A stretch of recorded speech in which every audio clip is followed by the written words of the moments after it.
Alors, on va reprendre. On avait vu un petit peu comment faire le tunneling SSH. J'avais parlé de la redirection de ports distants.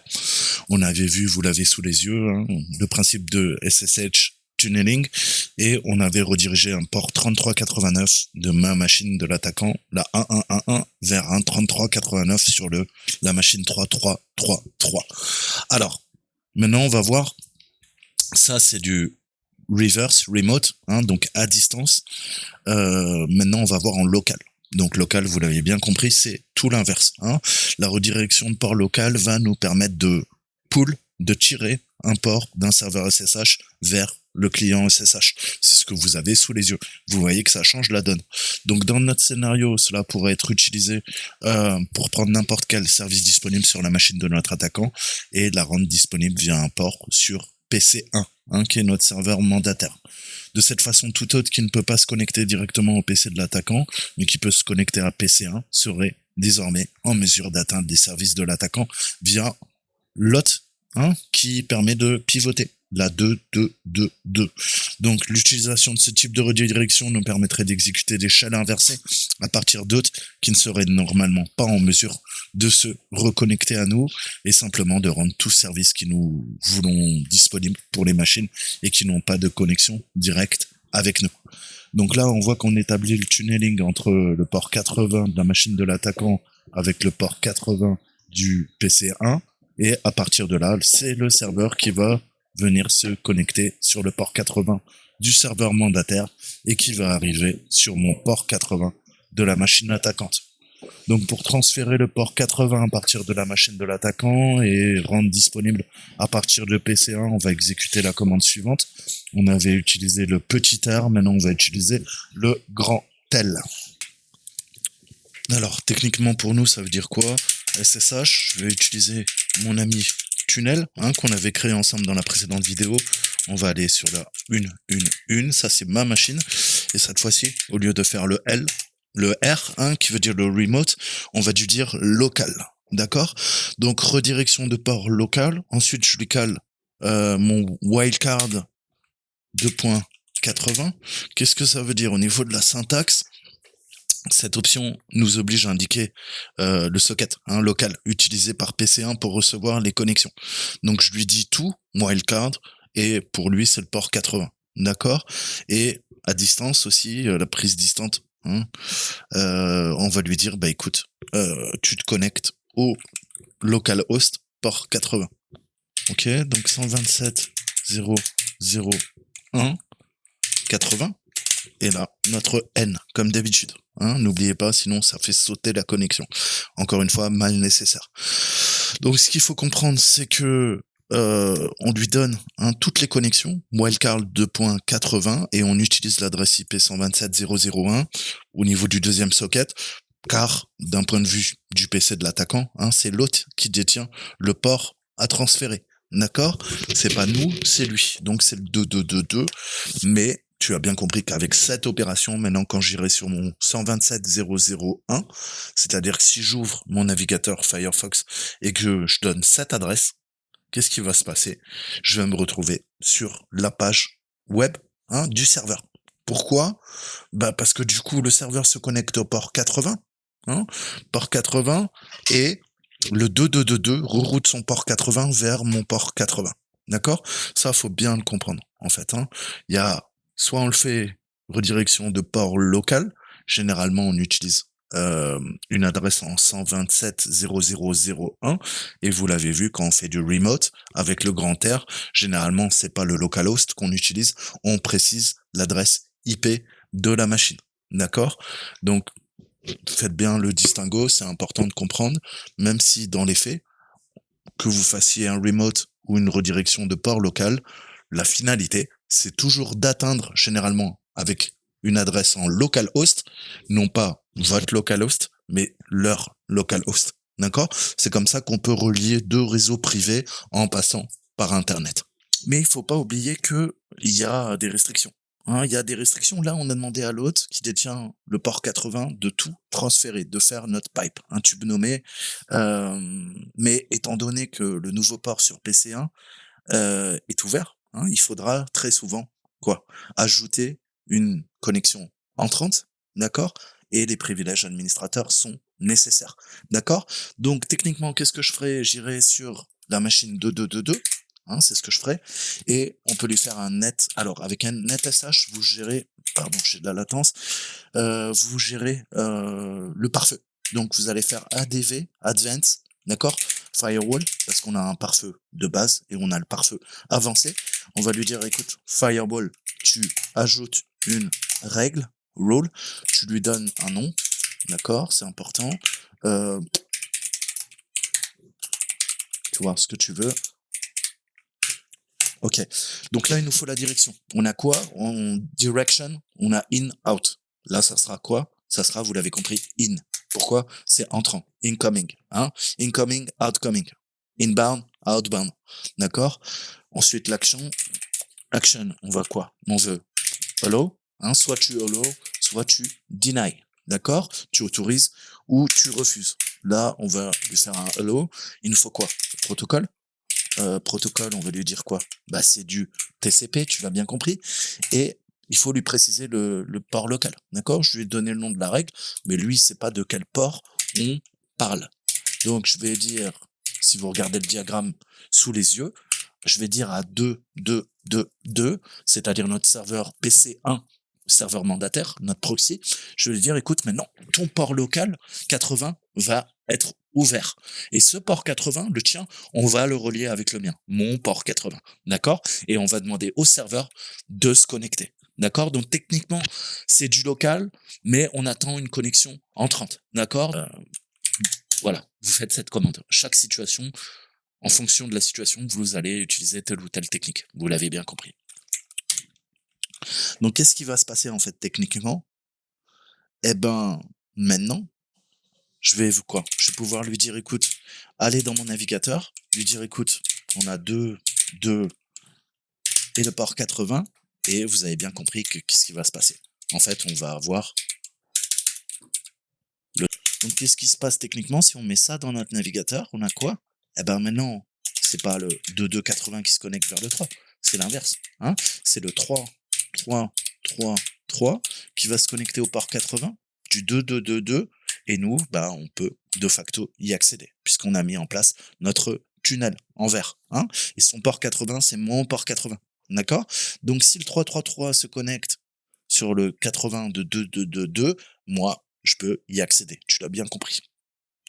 Donc ça nous permettrait par exemple de voir le site web qui tourne dans l'intranet sur un réseau privé et de pouvoir, via mon serveur mandataire, accéder à ce serveur web, hein, qui est privé, d'accord, qui est là dans l'intranet. Et pourtant, je peux y accéder via ces techniques de SSH tunneling. Donc, vous voyez la puissance. Hein, je vous disais, ça vous permet d'accéder à des ressources sur un réseau privé, ça vous permet de pivoter, ça vous permet de vraiment ouvrir, hein, de lancer des attaques ou qu'on accède à votre machine à distance.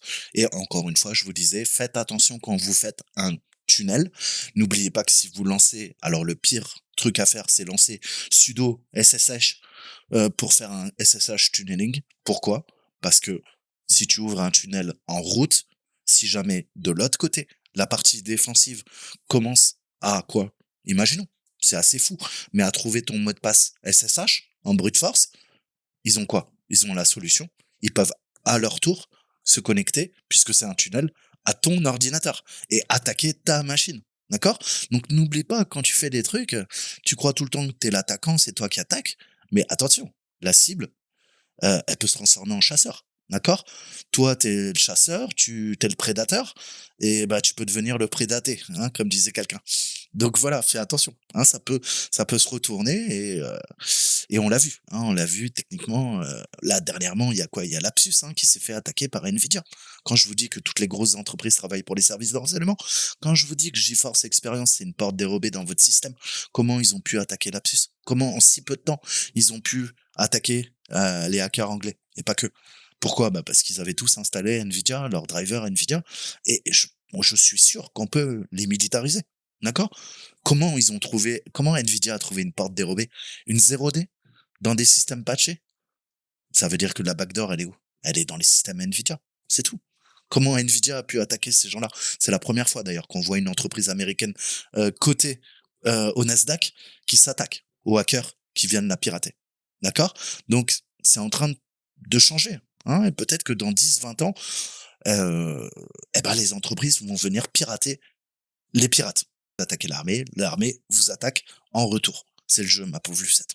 Ça, c'était les deux techniques, local et remote, donc L et R, de transfert de port avec SSH. Qu'est-ce qu'on peut faire? On peut également utiliser SOCAT. Hein. SOCAT, c'est un binaire Linux qui peut être utilisé pour exécuter des fonctionnalités cibles. Il n'est pas aussi flexible que SSH, mais il permet de transférer les ports de manière beaucoup plus simple, en fait. Hein. L'un des inconvénients de l'utilisation de SOCAT, c'est que nous devons le transférer sur l'autre pivot, là en l'occurrence notre PC1, ce qui le rend plus détectable que SSH, qui est préintégré, built-in, comme on dit en anglais, mais ça vaut toujours le coup. Hein. Parfois, il n'y aura pas d'autres options, donc vous allez télécharger SOCAT de GitHub, prenez une bonne version, je dois l'avoir dans mes outils, vous avez SOCAT. D'accord? Donc voilà. Ouais, il est à plein d'endroits. Hein. Vous l'avez dans Share, vous l'avez dans User Share. Hein. Vous savez que sur vos Kali et sur vos parottes, vous avez beaucoup de choses dans Share. D'accord? Allez jeter un coup d'œil, hein, ce répertoire est excellent. Vous avez beaucoup de choses et beaucoup d'outils de post-exploitation. D'accord? L'avantage de SOCAT, c'est que c'est beaucoup plus simple. Hein, la redirection de port. Qu'est-ce qu'on va faire? On appelle SOCAT.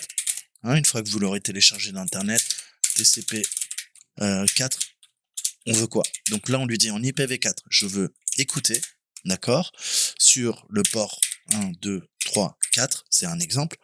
Il nous faut forker le processus en mémoire et TCP 4, je vais le lier à 1, 1, 1, 4, 3, 2, 1, dans un exemple. D'accord? Donc tu as bien compris que utiliser un fork. Hein. Forker un nouveau processus pour chaque connexion reçue, ça va permettre à SOCAT de gérer plusieurs connexions sans fermeture. Hein. Si vous l'incluez pas, SOCAT se fermera lorsque la première connexion établie sera terminée. C'est l'équivalent de notre grand N sous SSH. Hein, on va faire très simple. Donc si on revient à notre exemple, qu'est-ce qui vient de se passer? Je veux accéder au 3389 sur le serveur en utilisant PC1 comme pivot, comme on l'a fait avec SSH. D'accord? Donc qu'est-ce que je viens de faire? Je viens de demander à faire un listen, si je dois reprendre l'exemple que je viens de vous dire, 3389, je veux, c'est ce que vous avez sous les yeux, que mon 3389 corresponde à quoi? Au 3389 du serveur. Mais le problème, c'est que c'est quoi? C'est que c'est pas la bonne adresse. D'accord? C'est pas le 1111. Là, en l'occurrence, je vais lui demander le 3, 3, 3, 3. D'accord? Donc, notez que SOCAT ne peut pas transférer la connexion directement à la machine de l'attaquant, comme même SSH l'a fait. Hein? Mais ouvrira un port sur PC1 auquel la machine de l'attaquant peut ensuite se connecter. C'est ce que vous avez sous les yeux. Alors, c'est moi qui me connecte au serveur, je suis le PC de l'attaquant, j'ai un port 2280, je me connecte au port 3389, d'accord? Mais SOCAT a établi notre tunnel, et cette fois-ci, tu as vu que c'est quoi qui interagit? C'est pas, en fait, le tunnel entre SOCAT, enfin, entre SSH, donc la 2222 et notre machine, la 1111. Tu vois que le tunnel, là, s'établit à partir de la machine de pivot et redirige vers la 3333. D'accord? Donc moi, en fait, quand je me connecte sur le port 3389 du PCA, je me connecte en fait sur le port 3389 du serveur. 3, 3, 3, 3. D'accord? Donc c'est pareil. Hein. Comme d'habitude, étant donné qu'un port est ouvert sur l'autre du pivot, il faut créer quoi? Il faut créer une règle de pare-feu. D'accord? Donc là, qu'est-ce qu'on ferait? Là, pareil, on repart. Hein, je ferai quoi? Je ferai un net sh add firewall add rule. La rule, on l'appelle name, blablabla, d'accord? Et on lui dit donc porte 30. Donc on lui dit direction. On a vu, c'est du inbound. Ok. Action equal.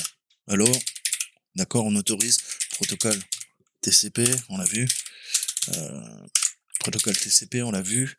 Et local port, là, on mettrait quoi? Vous l'avez compris, 3389. D'accord?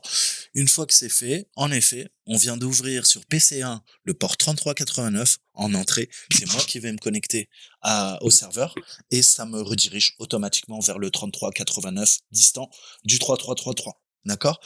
Donc, le 3389 du serveur mandataire devient le 3389 du serveur distant que je veux atteindre. Tu l'as bien compris. Alors, on peut faire plus simple. Hein, si on veut exposer le port 80 de ma machine, d'accord, qui soit accessible par le serveur, qu'est-ce que je peux faire? On peut faire plus simple. Hein, puisque vous l'avez sous les yeux, vous voyez qu'on a le port 80, on a le port 22 qui est ouvert. Qu'est-ce que je peux lui dire? Je peux lui dire SOCAT, TCP4 listen, tout le temps la même, ça s'entend. Mon port 80, tu vas fork, et en TCP4, tu vas te connecter à quoi? À ma machine. D'accord? Vous voyez que là, on reroute, pareil, le port 80 à ma machine, sur le port 80. Donc, qu'est-ce que ça va faire? Vous l'avez sous les yeux. On fait le chemin inverse. PC1, serveur mandataire 2222, ouvre son port 80, on écoute, hein, et toute personne qui viendrait se connecter, là, sous les yeux, c'est le serveur en 3333, cette fois-ci qui vient se connecter au port 80 du serveur mandataire, tu reroutes tout vers ma machine, la 1111, hein, l'attaqueur PC, et tu profites du port 80 qui est ouvert sur ma machine. D'accord? Donc, tout ce qui rentre par le port 80 de la machine du milieu, le SOCAT, le 2222, revient sur mon port 80, sur ma machine, la machine de l'attaquant, la 1111. Du coup, je récupère tout ce qui se passe sur quoi? Sur le serveur. 3, 3, 3, 3, parce que c'est lui qui se connecte au 2, 2, 2, 2 sur le port 80 et ça revient sur mon port 80. D'accord? Alors, je sais, si vous débutez, c'est du chinois. Hein, mais comme je vous disais dans les précédentes vidéos, plus vous allez pratiquer, plus vous allez comprendre. D'accord? Il faut prendre plein d'exemples et surtout comprendre au début. On a du mal à comprendre ces concepts et comprendre qui se connecte. Est-ce que c'est moi qui me connecte? Est-ce que c'est le serveur qui se connecte à moi? Hein, ça, c'est avec l'expérience après que vous allez avoir vos mind maps, hein, c'est-à-dire des cartes intellectuelles, hein, des cartes de l'esprit, comme on les appelle en anglais. Vous devez constamment, quand je vous parle d'un concept, avoir en tête, visualiser, hein, ce que je vous montre. D'accord?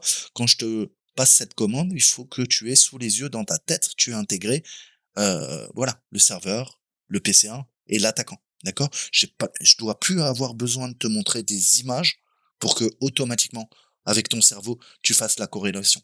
D'accord? Quand je te parle d'un concept, tu dois t'entraîner, et c'est là que tu sauras que tu as acquis toutes les compétences, tu dois t'entraîner à visualiser le concept, la théorie. À théoriser, c'est bien, à le conceptualiser, c'est mieux, et ensuite à le mettre en exergue, en pratique. Tu vois? Mais quand je te parle d'un concept, non seulement tu dois m'écouter, mais tu dois visualiser ce que je te dis.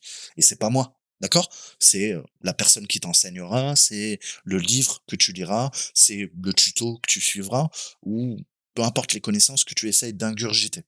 Mais tu dois formater ton esprit à toujours conceptualiser, à visualiser, d'accord? Puisque la mémoire visuelle dans notre cerveau est beaucoup plus puissante que d'autres types de mémoire. Hein, vous savez qu'on est comme un ordinateur, je vous le répète tout le temps, vous voulez pas me croire. On a de la mémoire vive, on a de la mémoire morte, on a de la mémoire qui peut enregistrer beaucoup de choses pendant un certain temps et après il n'y a pas de rétention, elle s'efface, hein, et on a une mémoire sur le long terme. Ok, je ne vais pas rentrer dans les détails, mais c'est intéressant de faire toujours l'analogie avec un ordinateur. La mémoire visuelle, la mémoire olfactive est très puissante, très très puissante. D'accord? Donc parfois, il vaut mieux visualiser un concept pour l'intégrer en base de données, c'est ton petit cerveau, que lire des choses sans comprendre. D'accord? Comprendre, c'est bien, mais ensuite associer des concepts avec une image, je pense que c'est ce qu'il y a de mieux, en fait. Parce que dès qu'une personne te parle de quelque chose, tout de suite, tu fais le focus. Dans ta tête, il y a une image. Hein, alors, une ou plusieurs images, tu vois, mais tu es en train d'élaborer automatiquement. C'est ça, c'est les réflexes. Hein, tu dois vraiment te formater, avoir ces schémas de pensée. D'accord? Dès que je te parle d'un truc, dès qu'on te parle d'un truc, tout de suite, automatiquement, bim, boum, bam, tu as des images qui reviennent en mémoire. Hein, tu sais de quoi on parle. Ok? Alors, on va continuer à creuser. Je vous avais fait des vidéos sur les proxy chains, mais on peut faire aussi de la redirection de port dynamique. Alors, à quoi ça sert? Techniquement, un proxy, ça fonctionne. On va faire très très simple, hein. Vous me corrigerez, je vais toujours à l'essentiel, mais du HTTP, du HTTPS, d'accord? Après, si tu veux faire fonctionner quoi? Autre chose, hein, et puis n'oubliez pas que c'est que du TCP, hein. Si tu veux faire passer de l'UDP, ça marchera pas, d'accord? Donc il y a des contraintes inhérentes, d'accord? C'est bien, proxy, reverse proxy, tout ça, HTTP, HTTPS. OK, ça fait fonctionner ton site internet web, de l'extérieur. Parfait. Mais moi, si je veux utiliser un autre port, moi je m'en fous en fait, hein, d'HTTP, HTTPS c'est bien, mais il y a d'autres choses, d'accord? Donc dans ce cas-là, on va utiliser du SOX, d'accord? Alors le SOX, c'est tout simplement un proxy, mais qui fait passer autre chose que du HTTP, du HTTPS, d'accord? Donc vous avez du SOX 4 et vous avez du SOX 5. Par convention, par défaut, on utilise le port 80-80. Après, vous avez également d'autres ports. Donc SOX, c'est un protocole réseau qui permet à des applications client-serveur d'employer d'une manière transparente les services d'un pare-feu. D'accord? SOX, c'est l'abréviation de socket et ça veut dire Secured Over Credential Based Kerberos. Ok, donc sécurisé, hein, grâce à la technologie de mot de passe Kerberos. On va faire simple. Ok, donc les applications du réseau protégé derrière le pare-feu qui souhaitent accéder à des serveurs extérieurs doivent se connecter via un serveur proxy de type SOX, d'accord? Un tel serveur décide de l'éligibilité du client à accéder au service externe et transmet sa requête au serveur SOX, et ça peut également être employé de manière inverse, d'accord? On peut avoir aussi des reverse SOX proxy, d'accord?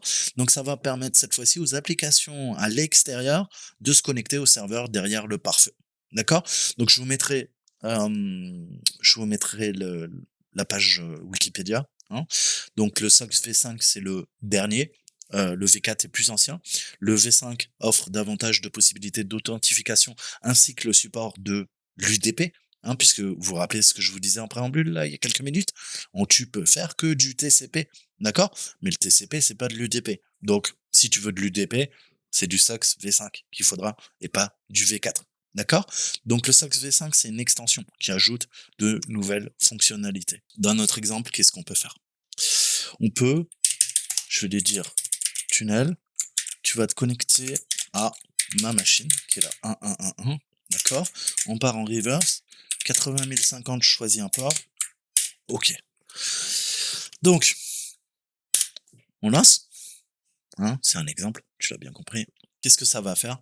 Tout simplement, on ne veut pas compter, hein, sur un serveur SSH existant sur les machines Windows de notre réseau cible. On va utiliser le client SSH pour établir une redirection de port dynamique inverse avec la commande que je viens de vous donner. D'accord? Donc, qu'est-ce qui se passe? Dans ce cas-là, on a quoi? On a sur le port 9050, d'accord? Qu'est-ce que ça va faire techniquement? Le serveur SSH démarre un proxy SOX sur ce port et il va transférer toute connexion via le tunnel SSH, hein, où sera finalement transmis par le proxy, par le client SSH. Donc le plus utile, je vous parlais des proxy chains, c'est justement d'utiliser des chaînes de proxy. D'accord? Si on veut facilement utiliser n'importe quel de nos outils via proxy SOX, on utilisera les proxy chains. Pour ce faire, on doit s'assurer que les proxy chains sont configurés sur notre Linux et le but c'est faut que ça pointe toute connexion vers le même port utilisé par SSH pour le serveur proxy SOX. D'accord? Donc on a un petit fichier de conf, on va aller le voir. On va faire un nano etc dans proxy chains conf, voilà. Alors je vous l'avais déjà montré, je vous en avais parlé, hein. Ce qui nous intéresse nous, c'est de faire un CTRL W. On va aller dans proxy list. Donc là, qu'est-ce qu'on voit? On voit qu'on a du SOX 4. Par défaut, il utilise le 9050. C'est exactement ce qu'on utilise aussi pour faire du proxy chain via Tor. D'accord? Vous pouvez conjuguer des proxy chains au réseau Tor. D'accord? Soit je passe par une série de serveurs mandataires et je rentre dans un point d'entrée Tor, je ressors à un point de sortie Tor, soit je rentre dans un point d'entrée Tor, je navigue sur le réseau en oignon, je sors point de sortie Tor de la NSA qui va se connecter directement à une chaîne de proxy. D'accord. Pareil, hein, beaucoup de gens se posent la question et il y a une légende urbaine qui dit que utiliser du VPN avec Tor, ça vous donnera plus de confidentialité. C'est une grosse connerie. D'accord? C'est que typiquement, vous n'avez pas compris comment s'interface un VPN et le réseau Tor, et qui est en amont, qui est en aval. Et de toute façon, hein, n'oubliez jamais que votre VPN, vous avez une carte bleue, on sait qui vous êtes, vous payez tous les mois et il a votre adresse IP. D'accord? Donc, le meilleur moyen de vous désanonymiser, ça sera votre VPN, puisque quand bien même vous utilisez Tor pour vous connecter à Internet, lui, il récupère quoi? Bah, le point d'entrée de Tor, si jamais vous le mettez au début, hein, vous connectez via un VPN ensuite à Tor, donc il va désanonymiser tout le trafic, et lui, il va récupérer tous vos requêtes. Et de toute façon, n'ayez aucune confiance au réseau VPN. Hein, si vous faites du sale, tôt ou tard, soit ils vont se faire péter par le FBI, Interpol ou d'autres services de renseignement, d'accord, soit bah, vous allez en prison de toute façon, parce que je vous disais, ne faites aucune confiance aux VPN. Hein. Les VPN vont revendre vos informations, bien que, comme les politiciens, hein, ils vous disent que tout va bien se passer et hein, on va chanter des jours meilleurs. Mais n'ayez aucune confiance. Donc là, on utilise le 90-50, mais t'as bien compris que je peux lui dire quoi? Je peux lui dire le port que je veux, en fait. Hein.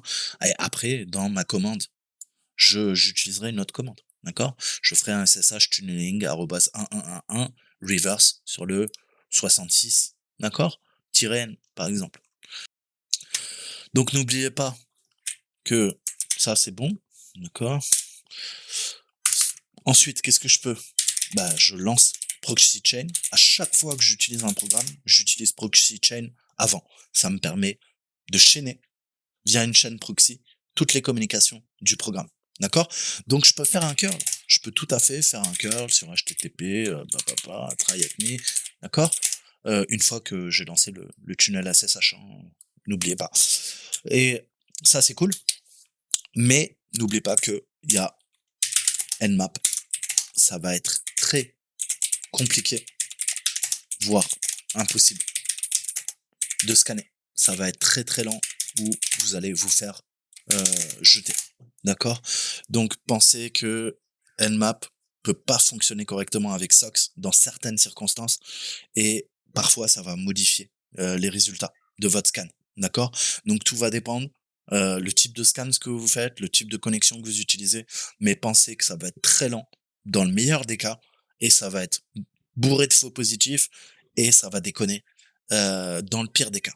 Donc ça, soyez-en conscients. Les proxy chains, ça a quand même des inconvénients. Voilà.